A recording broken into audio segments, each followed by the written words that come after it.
রোববার রুদ্ধশ্বাস এক লড়াইয়ের পর টাইব্রেকারে হেরে এফএ কাপের তৃতীয় রাউন্ড থেকে বিদায় নিয়েছে আর্সেনাল।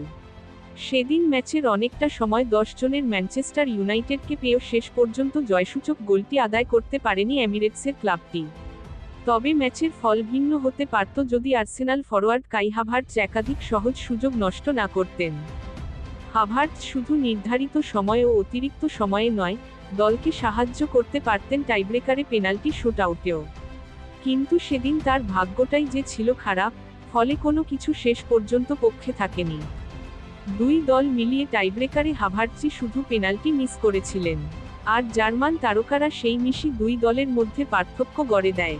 টাইব্রেকারে 5-4 গোলে হেরে এফএ কাপ থেকে বিদায় নেয় আর্সেনাল। বাইন্দিরের বীরত্বে 10 জনের ইউনাইটেড বিদায় দিল আর্সেনালকে। আর্সেনালের হারে হাভার্টজের এমন পারফরমেন্স স্বাভাবিকভাবেই মানতে পারছেন না অনেক আর্সেনাল সমর্থক। ম্যাচ শেষে সামাজিক যোগাযোগ মাধ্যমেও ব্যাপকভাবে সমালোচনার মুখে পড়তে হয়েছে তাকে। তবে কিছু কিছু ক্ষেত্রে সেসব সমালোচনা সীমা ছাড়িয়ে রীতিমতো আঁতকে ওঠার মতো হুমকিতে রূপ নিয়েছে। হাভার্টজ ও তার পরিবারকে উদ্দেশ্য করে আসা দুটি হুমকিমূলক পোস্ট ইনস্টাগ্রাম স্টোরিতে পোস্ট করেছেন হাভার্টজের স্ত্রী সোফিয়া হাভার্টজ, যেখানে বাসায় এসে তার অনাগত সন্তানকে জবাই করার মতো ভয়ঙ্কর হুমকিও আছে। সামাজিক যোগাযোগ মাধ্যমে এ ধরনের হুমকির জবাবে সোফিয়া লিখেছেন, কেউ যদি মনে করে এমন কিছু লেখা স্বাভাবিক, তবে সেটা আমার জন্য বিশাল ধাক্কার মতো। আমি আশা করি আপনি নিজেকে নিয়ে লজ্জিত হবেন।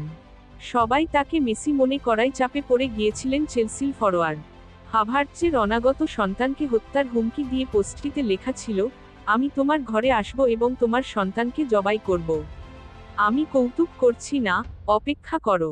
এই পোস্টের জবাবে সোফিয়া লিখেছেন, আমি আসলে বুঝতে পারছি না কি বলবো।